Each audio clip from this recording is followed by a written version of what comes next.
A mí me gusta que recuerden a mi hijo. Yo hablo mucho de él. Todos los días veo sus fotos. Le echo mucho de menos.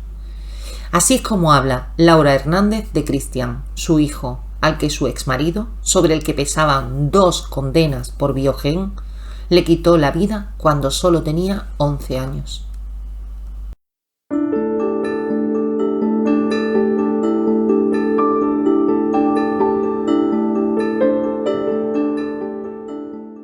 Ocurrió en Beniel, un pueblo de Murcia de unos 20.000 habitantes. Allí vivían Laura y sus 2 hijos, Cristian y David. Laura se había separado del padre de los chicos, David, hacía 1 año y medio, cansada de los celos y del control total que quería ejercer sobre ella las 24 horas del día. Fue ella la que abandonó el hogar familiar junto a los hijos para irse a vivir con su madre, porque él estaba en paro y su situación económica no le permitía buscar otro sitio para vivir. A pesar de separarse de él, David no parecía conforme y la seguía agobiando, llamándola hasta 50 veces al día, y si no le contestaba el teléfono, llamaba a otras personas para preguntar dónde estaba ella. La seguía por todos lados e incluso se escondía detrás de los coches para espiarla por la calle. Era insoportable. Ahora Laura dice que estuvo conviviendo con un monstruo y no lo sabía, que jamás pensó que aquello podía llegar hasta donde llegó. No pensaba que el padre de su hijo fuese un asesino. Ella había denunciado a su ex a principios de junio de 2019 y aunque lo condenaron a 6 meses de prisión, el juzgado de violencia sobre la mujer no consideró necesario que entrara en prisión. Pensaron que bastaría con prohibirle que se acercara a Laura ni en su domicilio, ni en su lugar de trabajo, ni intentar comunicarse con ella por ningún medio. Pues solo tardó 15 días en saltarse la orden y se presentó en casa de Laura. Esta vez lo condenaron a 4 meses y volvieron a suspenderle la pena y esta vez tampoco entró en prisión. Por esa fecha se habían aprobado unos protocolos policiales que incluían a los menores hijos de condenados por Biogen, pero Cristian nunca fue incluido en las sentencias que condenaban a su padre, ni fue valorado ni escuchado nunca por ningún juez. Laura recuerda que cada vez que se tenía que ir con su padre se ponía malo y no quería ir al colegio porque sabía que le tocaba con él. Y siempre volvía muy agobiado porque David no hacía más que preguntarle por Laura para saber qué hacía o dónde estaba.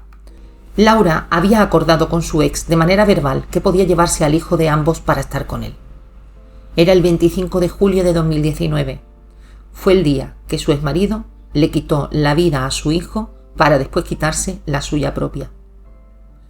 El abogado de Laura, Alejandro Palacios, dice que David debía haber estado preso en el momento en el que acabó con la vida de su hijo, ya que nunca debió suspenderse la pena impuesta, debido a que el parricida había incumplido la primera de las condiciones impuestas, que era la de no delinquir en 2 años. Laura comenzó una lucha en los tribunales para intentar que reconozcan su error, al permitir que David estuviera libre. No le han dado la razón y ahora el Tribunal Supremo ha inadmitido a trámite su demanda. Aún así, ella no se rinde y pretende llevar el caso al Tribunal Europeo de Derechos Humanos. Hace 4 años, el Supremo rechazó su petición porque cuando la presentó ya hacía más de 3 meses que le habían suspendido la pena de prisión a su exmarido, que es el plazo legal que tenía para hacerlo. El Tribunal Constitucional ratificó esta decisión del Supremo y se amparan en que David, el asesino, no entró en prisión porque todas las partes estaban de acuerdo con que no entrara. Los magistrados dicen que si Laura consideraba que el padre de su hijo debía estar en prisión, debería haberlo manifestado en el plazo legal que tenía para hacerlo, y que en cambio, cuando se le condenó, el juez y el fiscal preguntaron a Laura si quería que David entrase en prisión y ella respondió que no.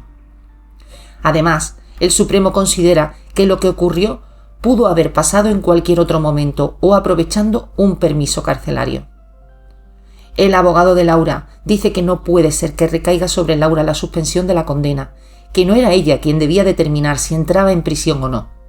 Dice que hay que tener en cuenta que era una persona sometida a un trato muy malo psicológico y a coacciones. Habían compartido mucho tiempo de sus vidas juntos y tenían 2 hijos. Añade que no se debe cargar a las víctimas con esta responsabilidad porque además pueden estar sometidas a presiones o tener miedo. Laura dijo: «Sé que a Cristian no me lo van a devolver y esta lucha es por él, pero también para que se sepa que esto sigue pasando y que la justicia Sigue fallando en muchas ocasiones a los niños. Ojalá nadie más tuviera que pasar por este infierno. Esto hizo que Laura se sintiera culpable del fallecimiento de su hijo, pero ahora ha comprendido que no estaba en su mano tomar ninguna decisión que hubiera impedido que ocurriera lo que ocurrió. Nunca debió recaer en ella esa responsabilidad. Se apoya mucho en un grupo de WhatsApp que tiene con otras madres que han pasado por lo mismo que ella. Dice Laura: nunca se llega a asimilar del todo. Hay días que estoy un poco mejor, otros regular y otros que no me puedo levantar de la cama, pero sé que me moriré con esta pena. Piensa abandonar su pueblo y marcharse a otro lugar, aunque no sabe todavía dónde. Allí todos saben lo que le ocurrió y donde quiera que llega se hace un silencio incómodo. Ella quiere recordar a su niño y que lo recuerden los demás, pero no como la víctima de un ser malvado, sino por cómo era él, un niño alegre que contaba muchos chistes, que se apuntaba a todos los planes que le ofrecían y al que le encantaban el fútbol y la playa. Laura tiene claro que el sistema en realidad no le falló a ella, sino a Christian, y que por él va a llegar hasta el final.